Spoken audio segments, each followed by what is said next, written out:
En este tema veremos los grandes cambios que se produjeron en la economía y la sociedad española a lo largo del siglo XIX. Veremos las mediocres transformaciones agrícolas y las dificultades para la industrialización y cómo ésta solo arraigó de manera sólida en Cataluña y el País Vasco.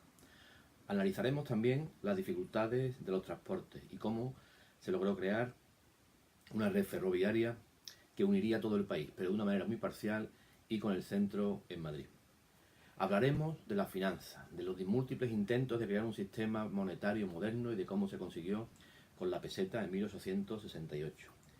De las dificultades para modernizar el sistema bancario, del déficit permanente de la Hacienda y, por último, del impacto de la llegada de capitales extranjeros sobre algunos sectores de la economía, principalmente el minero y el ferroviario.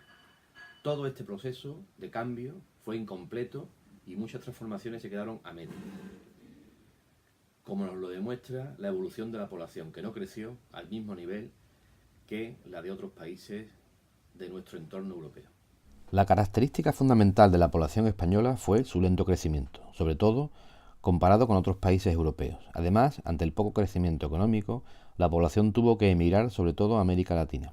También se fue produciendo un débil éxodo rural, menos potente que en otros países europeos. De esta norma general se sale un poco Cataluña, con un comportamiento demográfico más parecido al resto de la Europa industrializada que al resto de España.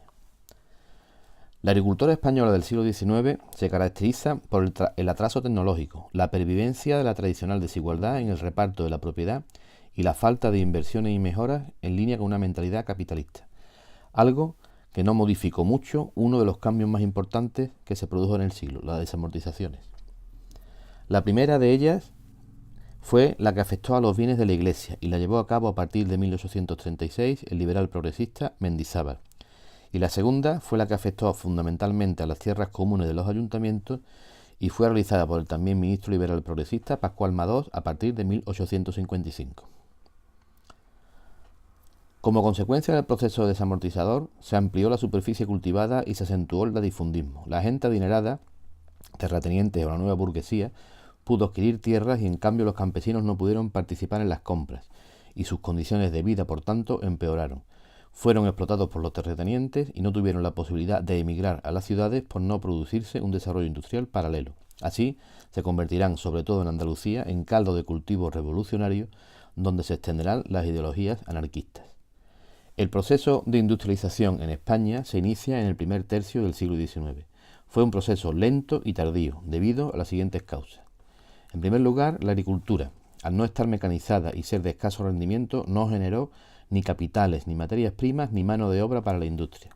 En segundo lugar, la escasez de capitales y escaso desarrollo del sistema financiero. En tercer lugar, una burguesía poco emprendedora a la que le faltaba iniciativa y que prefería invertir en valores seguros como la deuda pública o las tierras desamortizadas. En cuarto lugar, la dependencia técnica y financiera del exterior. En quinto lugar, el escaso nivel de vida de la mayor parte de la población, que no generaba una gran demanda de productos que estimulara la industria. En sexto lugar, el predominio del proteccionismo que provocó la falta de competitividad, ya que los industriales españoles tenían garantizado el mercado nacional. Y en último lugar, la política errática y poco inteligente de las dos tendencias liberales que gobernaron el país. En cuanto a los sectores industriales, la industria textil fue la primera en mecanizarse y su centro exclusivo estuvo en Cataluña.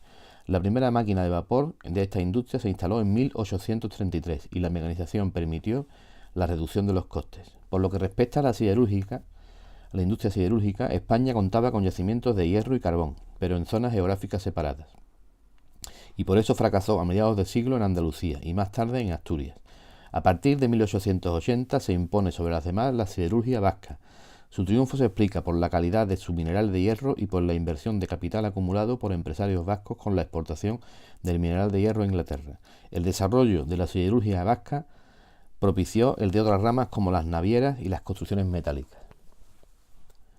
En España se desarrolló mucho el sector minero en el siglo XIX, convirtiéndose en uno de los sectores económicos más importantes como consecuencia de la demanda creciente de productos en Europa. Y de esta forma España pasó a ser el primer país de Europa en producción de minerales como plomo, hierro y cobre. Para el capital extranjero fue uno de los sectores preferidos de inversión. Al empezar el siglo, España Si quería lograr un desarrollo económico, tenía que modernizar su red viaria y superar los obstáculos naturales y fiscales para así facilitar los intercambios comerciales y crear un mercado integrado que no existía. Es decir, que un producto pudiera llegar a cualquier parte del país en un tiempo razonable. En este sentido, se extendió y se introdujo el sistema métrico decimal desde 1880 para facilitar el intercambio de productos ante la existencia de diferentes pesos y medidas. Y previamente, en 1868, se creó una nueva unidad monetaria para acabar con el caos, la peseta. Pero el gran debate del siglo entre gobiernos, partidos, agricultores, industriales y la opinión pública fue la alternativa entre una política económica proteccionista, aranceles altos para proteger los productos nacionales frente a la competencia exterior, y una librecambista, aranceles bajos, aunque la realidad es que la política arancelaria fue casi siempre proteccionista. La historia del sistema bancario español pasa por muchas vicisitudes y siempre estará próximo al poder, o bien para administrar la deuda del Estado, o bien para prestar directamente dinero a los poderes públicos. El primer banco español fue fundado en 1782 y se llamó Banco Nacional de San Carlos, que después de varios cambios fue refundido como Banco de España en 1856. Los grandes negocios y los grandes proyectos fueron obras sobre todo de inversores extranjeros. La política gubernamental favorable al capital extranjero surtió efecto y llegaron grupos financieros para invertir sobre todo en ferrocarril y minas.